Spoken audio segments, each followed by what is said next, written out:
आप सबको नमस्कार। कार्यक्रम में हमारे साथ उपस्थित यूपी के मुख्यमंत्री योगी आदित्यनाथ जी, डॉक्टर के राधाकृष्णन जी, प्रोफेसर अभय करंदीकर जी,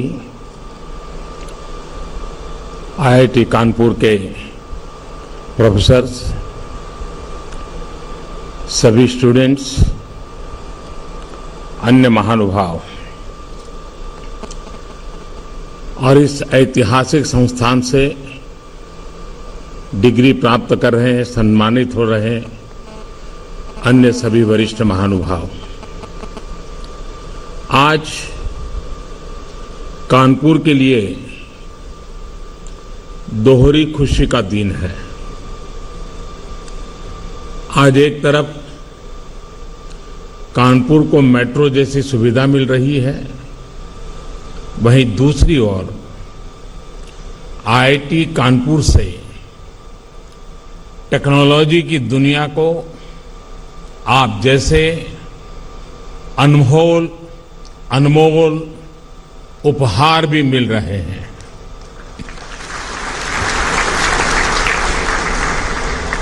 मैं अपने हर युवा साथी को ढेरों शुभकामनाएं देता हूं।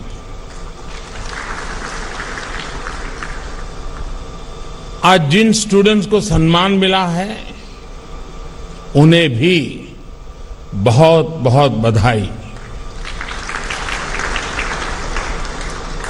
आप आज जहां पहुंचे हैं, आपने जो योग्यता हासिल की है, उसके पीछे आपके माता पिता, आपके परिवार के लोग, आपके टीचर्स, आपके प्रोफेसर्स, ऐसे अनगिनत लोग होंगे।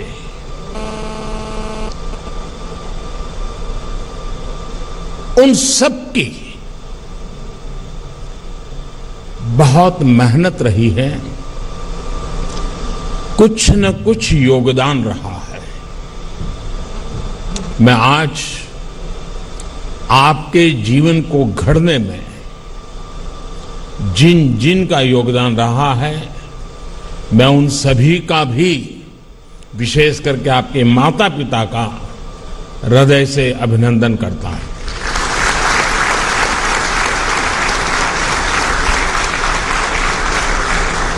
साथियों, आपने जब आईआईटी कानपुर में प्रवेश लिया था और अब जब आप यहां से निकल रहे हैं,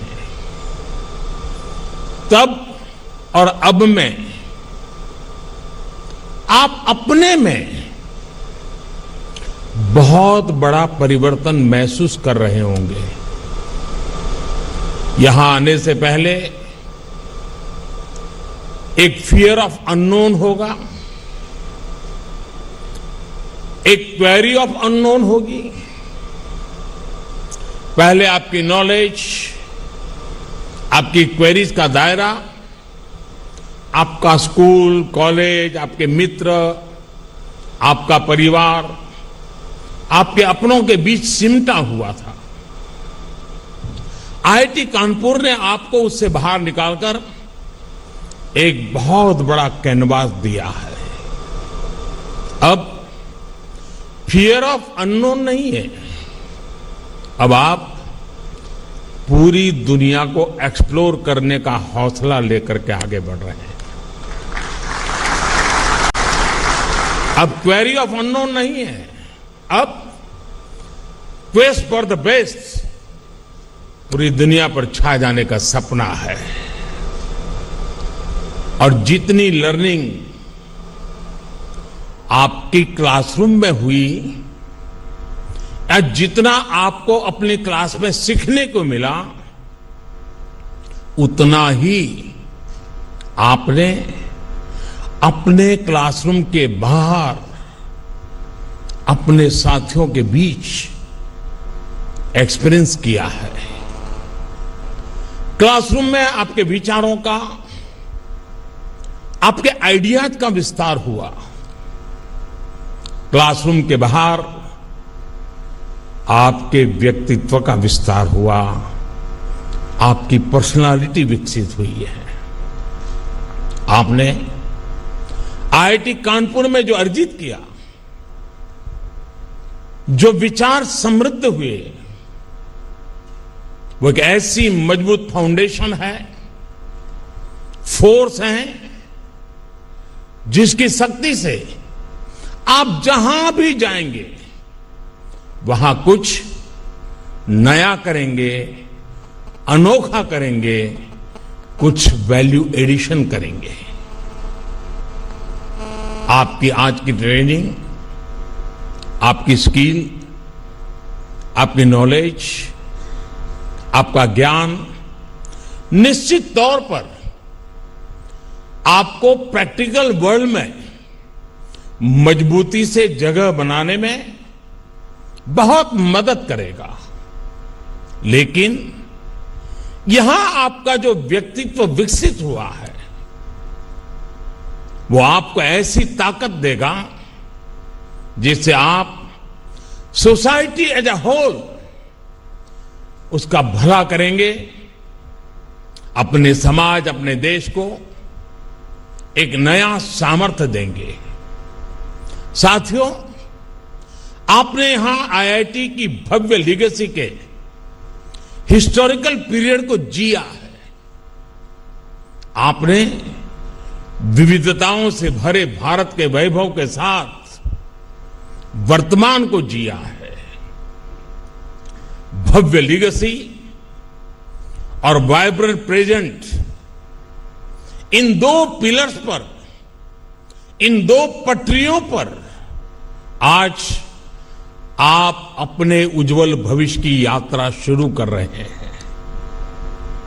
ये यात्रा शुभ हो, देश के लिए सफलताओं से भरी हो।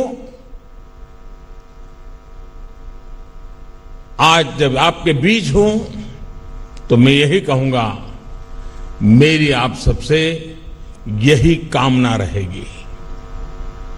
साथियों, इस साल भारत ने अपनी आजादी के 75वें वर्ष में प्रवेश किया है। हम सभी अमृत महोत्सव मना रहे हैं। आपने जहेज शहर में अपनी डिग्री पाई है। उस कानपुर का अपना शानदार इतिहास रहा है।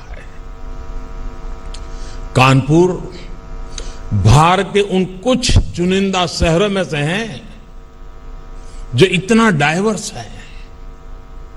सत्ती चौरा घाट से लेकर मदारी पासी तक, नाना साहब से लेकर बटुकेश्वर दत्त तक, जब इस शहर की सैर करते हैं तो ऐसा लगता है जैसे हम स्वतंत्र संग्राम के बलिदानों के गौरव की, उस गौरवशाली अतीत की सैर कर रहे हैं। इन स्मृतियों के बीच आप सभी पर देश को अगले 25 वर्षों तक दिशा देने, देश को गति देने का दायित्व है। अब कल्पना करिए, जब 1930 में 1930 में दांडी यात्रा शुरू हुई थी, तब उस यात्रा ने उस टाइम पीरियड को, पूरे देश को कितना आंदोलित कर दिया था। उस समय देश जितना चार्ज था,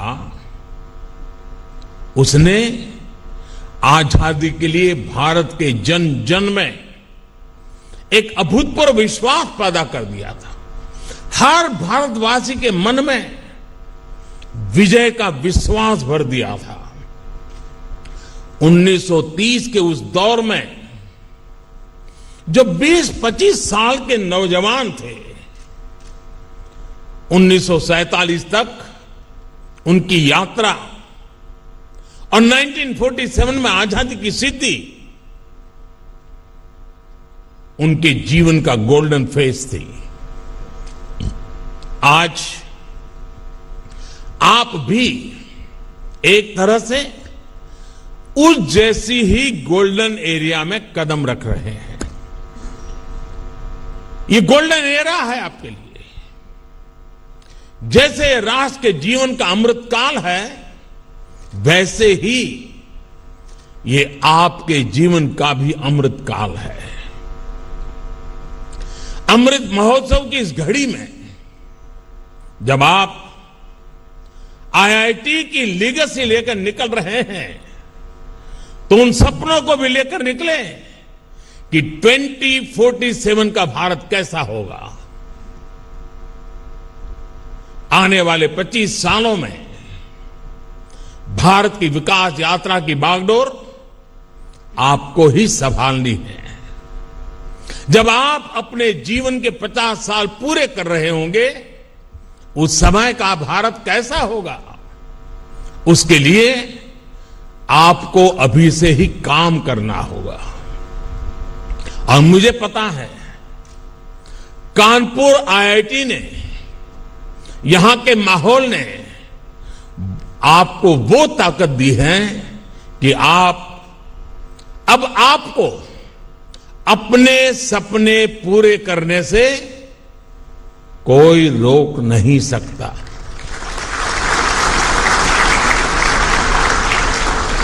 ये दौर, ये 21वीं सदी पूरी तरह टेक्नोलॉजी ड्रिवन है। इस दशक में भी टेक्नोलॉजी अलग अलग क्षेत्रों में अपना दबदबा और बढ़ाने वाली है। बिना टेक्नोलॉजी के जीवन अब एक तरह से अधूरा ही होगा। ये जीवन और टेक्नोलॉजी की स्पर्धा का युग है और मुझे विश्वास है कि इसमें आप जरूर आगे निकलेंगे। आपने अपनी जवानी के इतने महत्वपूर्ण वर्ष टेक्नोलॉजी का एक्सपर्ट बनने में लगाए हैं। आपके लिए इससे बड़ा अवसर और क्या होगा। आपके पास तो भारत के साथ ही पूरे विश्व में टेक्नोलॉजी के क्षेत्र में योगदान करने का बहुत बड़ा अवसर है। साथियों, हमारी आईआईटीज तो हमेशा टैलेंट और टेक्नोलॉजी की इंक्यूबेशन सेंटर रही है और आईआईटी कानपुर की तो अपनी एक अलग ही रेपुटेशन रही है। आपने अपनी खुद की कंपनी एक्वाफ्रंट इंफ्रास्ट्रक्चर के जरिए बनारस के खिड़किया घाट पर दुनिया का जो पहला फ्लोटिंग सीएनजी फिलिंग स्टेशन विकसित किया है, वो बेहतरीन है। इसी तरह आपने एग्रीकल्चर के क्षेत्र में स्टेट ऑफ आर्ट टेक्नोलॉजी विकसित की है। दुनिया की पहली पोर्टेबल सॉइल टेस्टिंग किट बनाई है। 5G टेक्नोलॉजी में तो आईआईटी कानपुर का काम ग्लोबल स्टैंडर्ड्स का हिस्सा बन चुका है। ये संस्थान ऐसी अनेक सफलताओं के लिए बधाई का पात्र है। ऐसे में आपकी जिम्मेदारियां भी कई गुना बढ़ गई हैं। आज आर्टिफिशियल इंटेलिजेंस के क्षेत्र में, एनर्जी एंड क्लाइमेट सॉल्यूशंस में, हाईटेक इंफ्रास्ट्रक्चर के क्षेत्र में देश के सामने बहुत बड़ा स्कोप है। हेल्थ जैसे सेक्टर भी आज टेक्नोलॉजी ड्रिवन होते जा रहे हैं। हम एक डिजिटल डायग्नोसिस के एरा में है, रोबोट असिस्टेड ट्रीटमेंट के एरा में पैर रख रहे हैं। हेल्थ डिवाइसेस अब घर की एसेंशियल बन गई है। डिजास्टर मैनेजमेंट में चुनौतियों का सामना भी हम टेक्नोलॉजी के जरिए ही कर सकते हैं। आप कल्पना करिए, हम कितनी व्यापक संभावनाओं के गेट पर खड़े हैं। ये संभावनाएं आपके लिए हैं, इनमें आपकी बहुत बड़ी भूमिका है। ये आपके लिए देश के प्रति केवल जिम्मेदारियां नहीं, बल्कि ये वो सपने हैं जिन्हें हमारी कितनी ही पीढ़ियों ने जिया है। लेकिन उन सपनों को साकार करने का, एक आधुनिक भारत बनाने का वो सौभाग्य की बहुत बड़ी भूमिका है। ये आपके लिए देश के प्रति केवल जिम्मेदारियां नहीं, बल्कि ये वो सपने हैं जिन्हें हमारी कितनी ही पीढ़ियों ने जिया है। लेकिन उन सपनों को साकार करने का, एक आधुनिक भारत बनाने का वो सौभाग्य आपको मिला है, आपकी पीढ़ी को मिला है। साथियों, आज आप 21वीं सदी के जिस कालखंड में हैं, वो बड़े लक्ष्य तय करने और उन्हें प्राप्त करने के लिए पूरी शक्ति लगा देने का है। जो सोच और एटीट्यूड आज आपका है, वही एटीट्यूड देश का भी है। पहले अगर सोच काम चलाने की होती थी, तो आज सोच कुछ कर गुजरने की, काम करके नतीजे लाने की है। पहले अगर समस्याओं से लाने की है, पहले अगर समस्याओं से पीछा छुड़ाने की कोशिश होती थी, तो आज समस्याओं के समाधान के लिए संकल्प लिए जाते हैं। समाधान वो भी स्थायी, स्टेबल सॉल्यूशंस। आत्मनिर्भर भारत इसका बहुत बड़ा उदाहरण है। साथियों, हम सभी ने देखा है कि परिवार में भी जब कोई 20-22 साल का हो जाता है, तो घर के बड़े बुजुर्ग बार बार सुनाते हैं कि अब समय आ गया है, अपने पैरों पर खड़े हो जाओ। और मुझे पक्का विश्वास है, आप जब यहां से घर अब जाओगे जरा मिलने के लिए माता पिता को, तो पहला यही सुनोगे कि भाई अब मेरा काम पूरा हो गया, अब अपने पैरों पर खड़े हो जाना। हर माँ बाप यही कहने वाले हैं, और अगर देर कर दी तो बार बार सुनने को मिलेगा।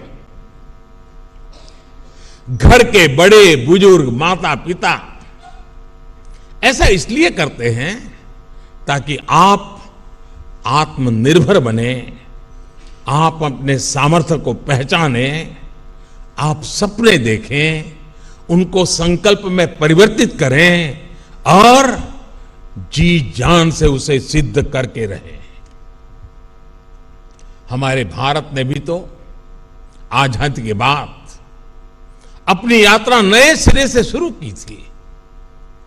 जब देश की आजादी को 25 साल हुए, तब तक हमें भी अपने पैरों पर खड़ा होने के लिए बहुत कुछ कर लेना चाहिए था। तब से लेकर अब तक बहुत देर हो चुकी है। देश बहुत समय गंवा चुका है, बीच में 2 पीढ़ियां चली गई। इसलिए हमें 2 पल भी नहीं गंवाना है। साथियों, मेरी बातों में आपको अधीरता नजर आ रही है, और बहुत स्वाभाविक है कि आपको अधीरता लगती भी होगी। लेकिन मैं चाहता हूं, और जब आज कानपुर की धरती पर आपके बीच में आया हूं, तो मेरा मन करता है आप भी इसी तरह आत्मनिर्भर भारत के लिए अधीर बने। आत्मनिर्भर भारत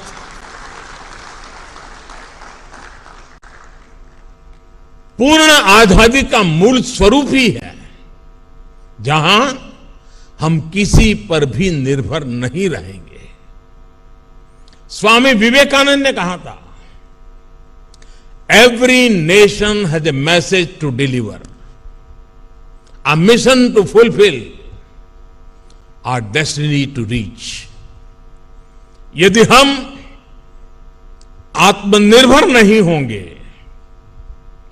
तो हमारा देश अपने लक्ष्य कैसे पूरे करेगा, अपनी डेस्टिनी तक कैसे पहुंचेगा।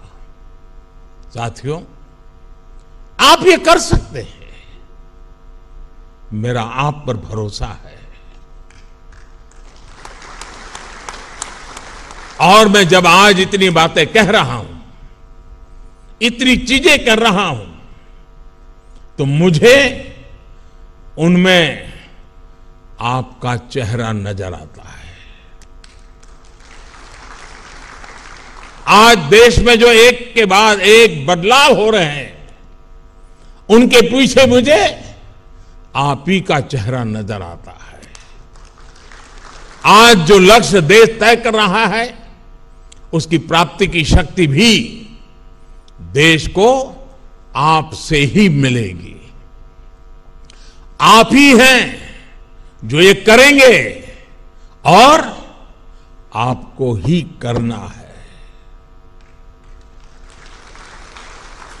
ये अनंत संभावनाएं आपके लिए ही हैं और आपको ही इन्हें साकार करना है।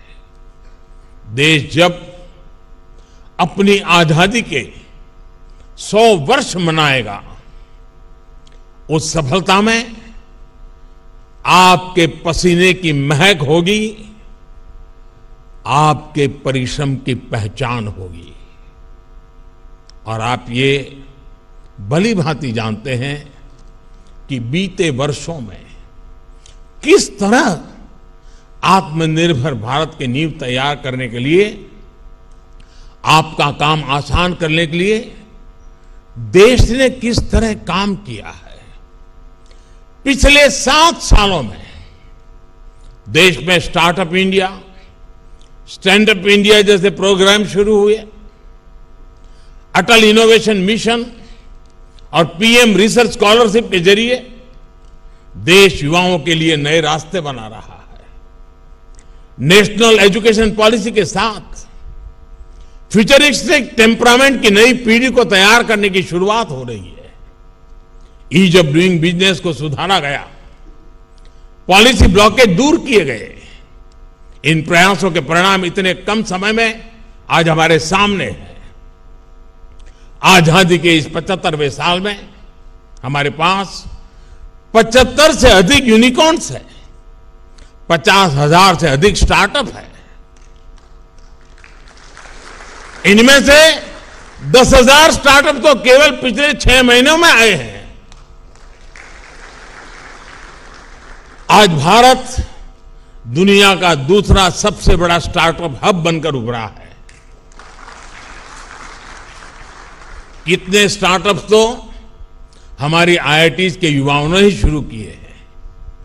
अभी हाल ही के एक रिपोर्ट के मुताबिक भारत दुनिया के कई विकसित देशों को पीछे छोड़कर तीसरा सबसे बड़ा यूनिकॉर्न कंट्री बन गया है।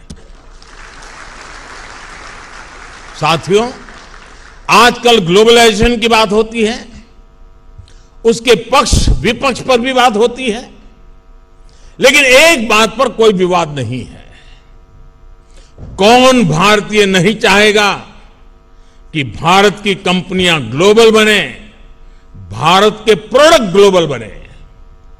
जो आईआईटीज को जानता है, यहां के टैलेंट को जानता है, यहां के प्रोफेसर्स की मेहनत को जानता है, वही विश्वास करता है ये आईआईटी के नौजवान जरूर करेंगे। और मैं आज आपको ऐसे प्रोफेशनल्स को ये भी भरोसा देना चाहता हूं कि सरकार हर तरीके से आपके साथ है। साथियों, एक और जरूरी बात हम सबको याद रखनी है। आज से शुरू हुई यात्रा में आपको सहूलियत के लिए शॉर्टकट भी बहुत लोग बताएंगे, लेकिन मेरी सलाह होगी कि आप कंफर्ट और चैलेंज में अगर चुनना है तो मैं आग्रह करूंगा, कंफर्ट मत चुनना, चैलेंज जरूर चुनना। क्योंकि आप चाहें या न चाहें, जीवन में चुनौतियां आनी ही है। जो लोग उनसे भागते हैं वो उनका शिकार बन जाते हैं। But if you are looking for challenges, you are the hunter and the challenge is the hunted. इसलिए आपको एक ऐसा इंसान बनना है जो प्रॉब्लम्स को तलाशता है और अपने मुताबिक, अपनी चॉइस से उनको ये सॉल्यूशंस निकालता है। फ्रेंड्स, आप सभी स्टूडेंट्स आईआईटी के फाइनेस्ट टेक माइंड्स हैं। You all eat, drink, breathe technology. आप लगातार इनोवेशन में ही लगे रहते हैं। फिर भी इन सब के बीच मेरा आपसे एक आग्रह भी है। टेक्नोलॉजी की अपनी ताकत होती है, उसमें कोई बुराई नहीं, और ये आपका पैशन भी है। लेकिन टेक्नोलॉजी की दुनिया में रहते हुए आप ह्यूमन एलिमेंट्स ऑफ लाइफ को कभी मत भूलिएगा। आप